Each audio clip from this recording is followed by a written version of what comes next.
America has always been greatest when we dared to be great. We can reach for greatness again. We can follow our dreams to distant stars, living and working in space for peaceful economic and scientific gain. Nowhere is this more important than our next frontier, space. Nowhere do we so effectively demonstrate our technological leadership and ability to make life better on Earth. Space has always been the ultimate destination, a place of human wonder, imagination, and ambition.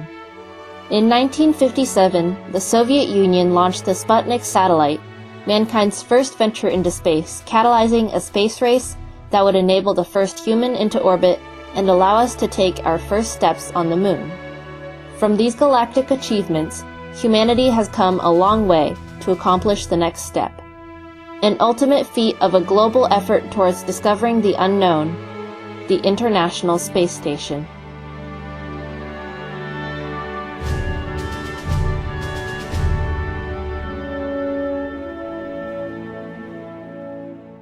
In his 1984 State of the Union address, President Ronald Reagan announced to the nation plans to build and launch a permanently manned space station. Directing NASA to finish within the decade, Reagan emphasized both the cooperative and scientific impact of the project. The International Space Station was the first of its kind, an unprecedented global cooperation that began under President Reagan's determined leadership and left behind a legacy of worldwide partnerships to promote scientific and technological discovery.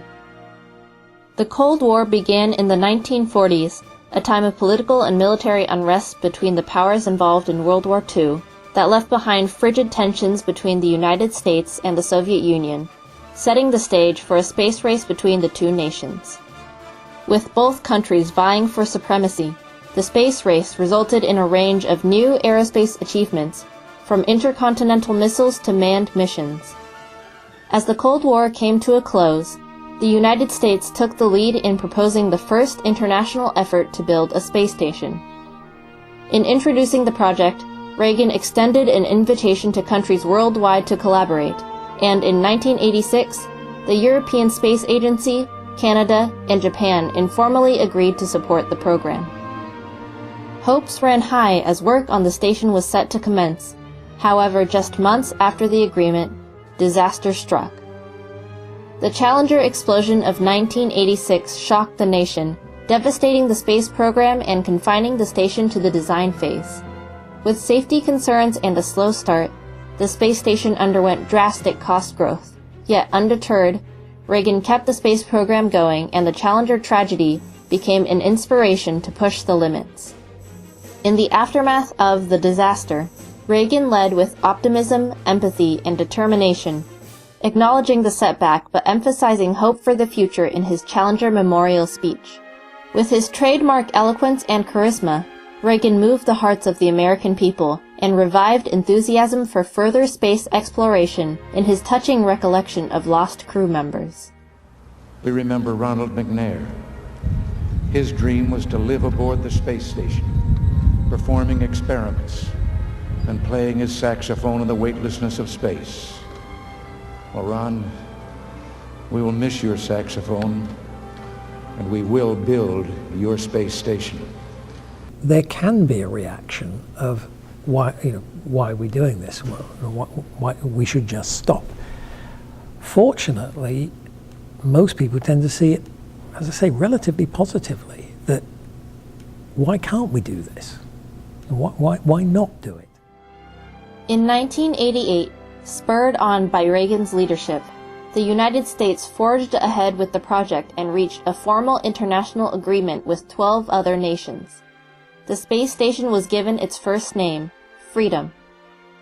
Problems continued to arise with the Freedom as political doubt and economic gridlock drove redesign after redesign. In 1990, the estimated cost of the space station rose from the original estimate of $8 billion to over $30 billion.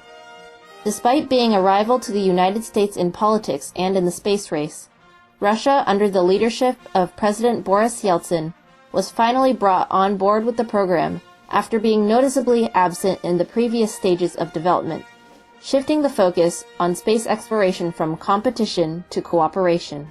What ended up saving the program was the bringing of the Russians on board. And this is where we kind of switched from Space Station Freedom to the International Space Station. The political interest was to work with the Russians in this kind of post-Cold War environment.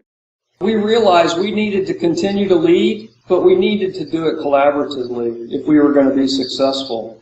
America's political motivation for collaborating with Russia was also partly rooted in foreign policy. As Russia signed onto the project, they were pressed to abide by the Missile Technology Control Regime, which would halt their ballistic missile proliferation and make steps towards a worldwide, post-Cold War peace.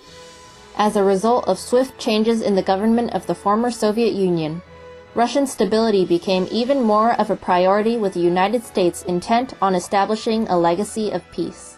Assembly of the International Space Station began in June of 1998.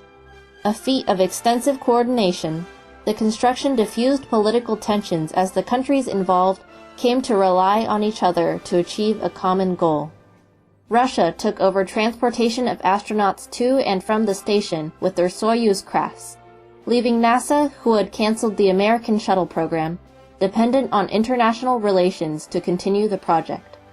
In 2000, the first crew, Expedition 1, took up residence. The crew consisted of American Commander William Shepard and 2 Russian cosmonauts, Yuri Gudzenko and Sergei Krikalev. Our expedition was the first one, and our job was to start the construction of the space station and make sure that the systems on board were able to provide electricity and oxygen and water and all the other things that you would need for a home in space. Leading research on a range of science and technology, the space station program has been an essential stride towards future studies to improve life both in space and on Earth. Breakthroughs including vaccine development research and station-generated images that assist disaster relief, improve quality of life here on Earth through opportunities and technologies only viable in space.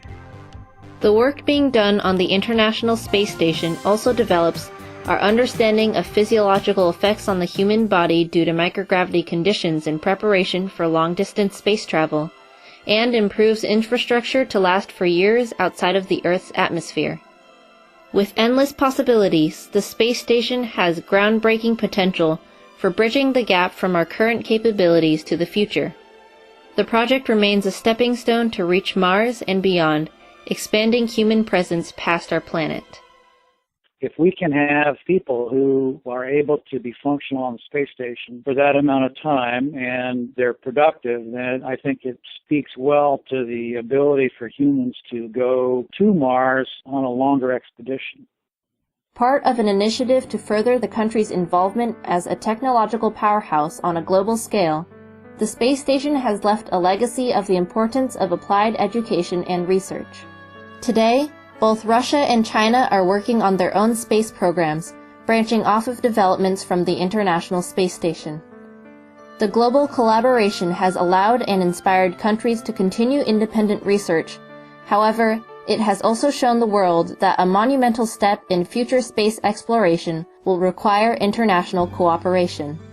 Spanning decades of dedication towards innovation, the International Space Station has been one of the greatest endeavors of mankind, an imperative plunge into the depths of the universe to conquer the necessary challenges before we go further into space. Under the guidance of President Reagan's optimistic outlook and unwavering leadership, the space station has become a reality and inspired the American people to follow him in exploring the universe. The enduring human curiosity to explore the unknown has propelled the world to establish partnerships that have left behind a legacy of international cooperation, scientific research, and technological discovery, furthering the reach of humanity into the cosmos.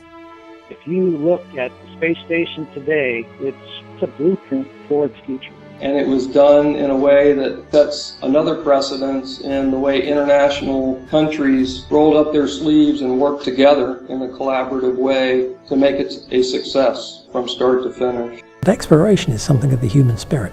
That's why we do it.